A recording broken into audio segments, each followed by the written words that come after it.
আগামী সংসদ নির্বাচন কবে হবে তা আবারও পরিষ্কার করে জানিয়েছেন প্রফেসর ডক্টর মোহাম্মদ ইউনূস, অন্তর্বর্তীকালীন সরকারের প্রধান উপদেষ্টা। আজ জাতির উদ্দেশ্যে ভাষণকালে তিনি কথা বলেছেন। তিনি বলেছেন, আবারও বলছি, ডিসেম্বর থেকে জুনের মধ্যে আগামী জাতীয় সংসদ নির্বাচন হবে। প্রধান উপদেষ্টা ডক্টর মোহাম্মদ ইউনূস বলেছেন, এবছর ডিসেম্বর থেকে আগামী বছরের জুনের মধ্যে নির্বাচন অনুষ্ঠিত হবে। মঙ্গলবার সন্ধ্যায় জাতির উদ্দেশ্যে দেওয়া এক ভাষণে তিনি এ কথা পুনর্ব্যক্ত করেন।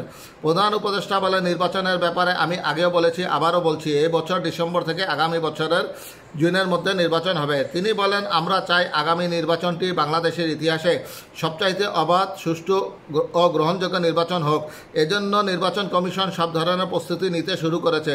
রাজনৈতিক দলগুলো ব্যাপক উৎসাহ উদ্দীপনায় নির্বাচনের জন্য তৈরি হতে শুরু করবে বলে আশা করছি। গণমাধ্যম ও সোশ্যাল মিডিয়ায় গুজবের মহোৎসব চলছে মন্তব্য করে ডক্টর মোহাম্মদ ইউনূস বলেন, দেশকে অস্থিতিশীল করার জন্য একের পর এক মিথ্যা তথ্য ছড়ানো হচ্ছে, যা অপচেষ্টা ছাড়া আর কিছুই নয়, এবং জনগণকে বিভ্রান্ত করার চেষ্টা করা হচ্ছে।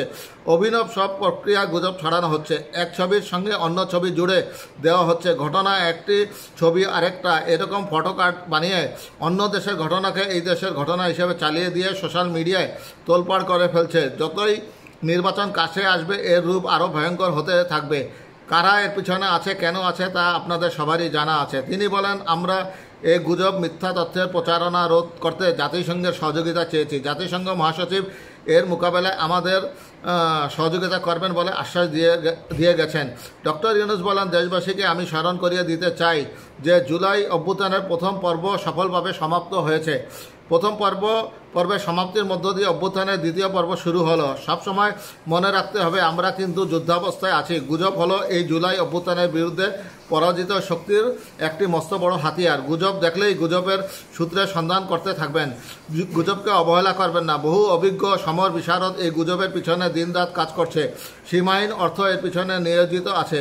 এর মূল লক্ষ্যই হচ্ছে জুলাই আগস্টের গণ অভ্যুত্থানকে ব্যর্থ করা। আমরা তাকে ব্যর্থ হতে দিব না। প্রধান উপদেষ্টা বলেন, আমাদের সামগ্রিক ঐক্য পলাতক শক্তির গায়ে জ্বালা ধরিয়ে দিচ্ছে।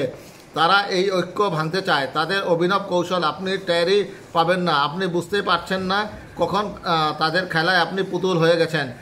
আমাদের সচেতনতা এবং সামগ্রিক ঐক্য দিয়েই এই গুজবকে রুখতে হবে। পলাতক অপশক্তির ষড়যন্ত্রকে ব্যর্থ করে দিতে হবে। জাতীয় ঐক্যমত্য কমিশন কাজ শুরু করেছে জানিয়ে তিনি বলেন, 6 সংস্কার কমিশনের 166 সুপারিশ ও পূর্ণাঙ্গ প্রতিবেদন সহ 38টি রাজনৈতিক দলের কাছে চিঠি দেওয়া হয়েছে। ইতিমধ্যেই রাজনৈতিক দলগুলোর সঙ্গে বৈঠক শুরু হয়েছে। দেশের রাজনৈতিক দলগুলো খুবই ইতিবাচকভাবে সংস্কার কাজে সাড়া দিয়েছে, তাদের মতামত তুলে ধরেছেন। কোনো রাজনৈতিক দল কোনো সংস্কার প্রস্তাবে একমত হয়েছে, কোনোটিতে দ্বিমত হয়েছে, সেসব তারা জানাচ্ছেন। এটা আমাদের জাতির জন্য অত্যন্ত সুখকর বিষয় যে প্রতিটি রাজনৈতিক দল সংস্কারের পক্ষে মত দিচ্ছেন। তিনি বলেন, ঐক্যমত্য কমিশনের মাধ্যমে সব রাজনৈতিক দলের মতামত নেওয়ার কাজ এখন চলমান আছে। কমিশনের লক্ষ্য হচ্ছে যেসব বিষয়ে রাজনৈতিক দলগুলো একমত হবে সেগুলি চিহ্নিত করা এবং তার একটি তালিকা প্রস্তুত করা। যেসব দল এতে একমত হয়েছে তাদের স্বাক্ষর নেওয়া। এই তালিকাটি হবে জুলাই চার্টার বা জুলাই সনদ। আমাদের দায়িত্ব জাতির সামনে পুরো প্রক্রিয়াটা স্বচ্ছভাবে তুলে ধরা এবং প্রক্রিয়া শেষে নির্বাচনের আয়োজন করা।